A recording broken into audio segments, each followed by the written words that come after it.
High students, আশা করি ভালো আছে সবাই। আমি এর আগে ক্লাস 7 এর হিস্ট্রি সাজেশনও দিয়েছিলাম। তোমাদের সুবিধার্থে আমি আমার ক্লাস 7 এর ভূগোলের সাজেশন নিয়ে এসেছি। সবার সেকেন্ড ইউনিট টেস্ট পরীক্ষা চলছে, সেই কথা বিবেচনা করেই আমি তোমাদের জন্য সেকেন্ড ইউনিট টেস্টের সমস্ত সাজেস্টিভ কোশ্চেনগুলো আমি তোমাদের সামনে তুলে দিচ্ছি। দেখো, ভূগোল এমন একটা সাবজেক্ট, ভূগোলের সমস্ত বিষয়টা ফুটে ফুটে পড়তে হবে। পুরো বইটা ফুটে ফুটে প্রত্যেকটা লাইন পড়বে, তাহলে অবজেক্টিভগুলো ফলো করতে পারবে, তাহলে অবজেক্টিভগুলো লিখতে পারবে। নচেত কিন্তু অবজেক্টিভ প্রশ্ন বা এমসিকিউ প্রশ্ন শুদ্ধ শুদ্ধ বা শূন্যস্থান পূরণ এগুলো করতে পারবে। এগুলো করতে গেলে বইটা তোমার ফুটে ফুটে পড়তে হবে।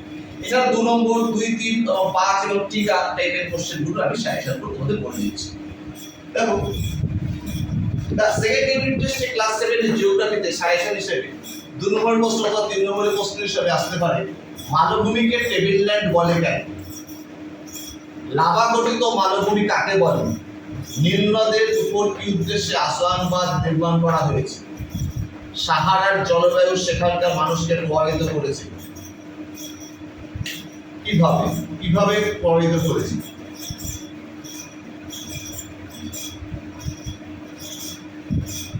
কিভাবে প্রভাবিত করেছে? 5 নম্বর দেখো, জলপ্রপাত কাকে বলে? অশ্বক্ষুরাকৃতি হ্রদ কিভাবে সৃষ্টি হয়েছে?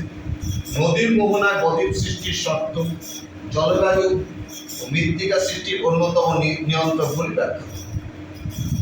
টিকা হিসাবে আসতে পারে খামসি, হারমাট্টান, ওয়াদি, রেগ, প্রস্থ উপত্যকা, কঙ্গ অববাহিকার বিষয়টি সবুজ করে তুলেছে কেন? বহুমুখী নদী পরিকল্পনা তার উদ্দেশ্য, মাটি সৃষ্টির নিয়ন্ত্রক, আগ্নেয়শিলা ও বালুনিষ্ঠ। এগুলো টিকা হিসেবে আসতে পারে, এগুলো 2-3 নম্বরের প্রশ্ন হিসেবে আসতে পারে। এছাড়া বড় প্রশ্ন হিসেবে আসতে পারে, দেখো, মাটি শ্রেণীবিভাগ করে প্রত্যেক প্রকারের বৈশিষ্ট্য লেখ, মানব জীবনে মালভূমির প্রভাব, মানব জীবনে সমভূমির প্রভাব, মানব জীবনে নদীর প্রভাব লেখ। মিশরকে নীল নদের দান বলে কেন? বিশ্ব উষ্ণায়ন সাহারায় কি পরিবর্তন আনতে পারে? সাহারায় সময়ের সাথে পরিবর্তন বলতে কি বোঝো? আফ্রিকা মহাদেশের জলবায়ুর বৈচিত্র্যের কারণ, পর্বত বেষ্টিত ব্যবচ্ছিন্ন মালভূমি সৃষ্টির কারণ, ভঙ্গিল পর্বতের স্তূপ পর্বত সৃষ্টির কারণ। চিত্র সহ, আগেরটাও চিত্র সহ, এসব চিত্র লাগবে।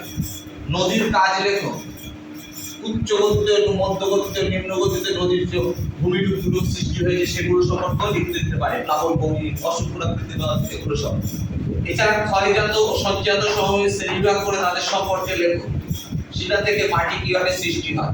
এইগুলি প্রত্যেকটা করলে তোমরা আশা করি ভূগোলটা পুরো কভার করতে পারবে। তোমাদের হয়তো এই সেমিস্টার এই ইউনিট টেস্টে হয়তো ম্যাথ দেবে না, আর ম্যাথ দিতে পারে আফ্রিকার থেকে কিছু ম্যাথ করানো আছে, হয়তো দেখবেন সেইগুলো দেখে যাবে বইয়ের থেকে। এছাড়া আফ্রিকার থেকে আরো শর্ট কোশ্চেন আসতে পারে, আফ্রিকাকে অন্ধকারাচ্ছন্ন মহাদেশ বলে কেন? তারপরে হচ্ছে আফ্রিকার সর্বোচ্চ শৃঙ্গের নাম কি? আটলাস পর্বতের সর্বোচ্চ শৃঙ্গ কি? নদীর থেকে আসতে পারে, সাহারা থেকে আসতে পারে, এরকম কিছু কিছু প্রশ্ন আসতে পারে। এরকম পুরো সাজেশনটা আমার ফলো করো আর প্রত্যেকটা বইটা পুরো ভালো করে পড়ো, তাহলে দেখবে তোমরা সমস্ত পারবে। আশা করি তোমরা বুঝতে পেরেছো। এরকম ভাবে পড়ে যাও, আর তোমরা যদি এর থেকে আরো ভালো ভালো ভিডিও আমার কাছ থেকে যদি পেতে চাও, তোমাদের উপকারের জন্য আমি আরো ভালো ভালো ভিডিও আনবো।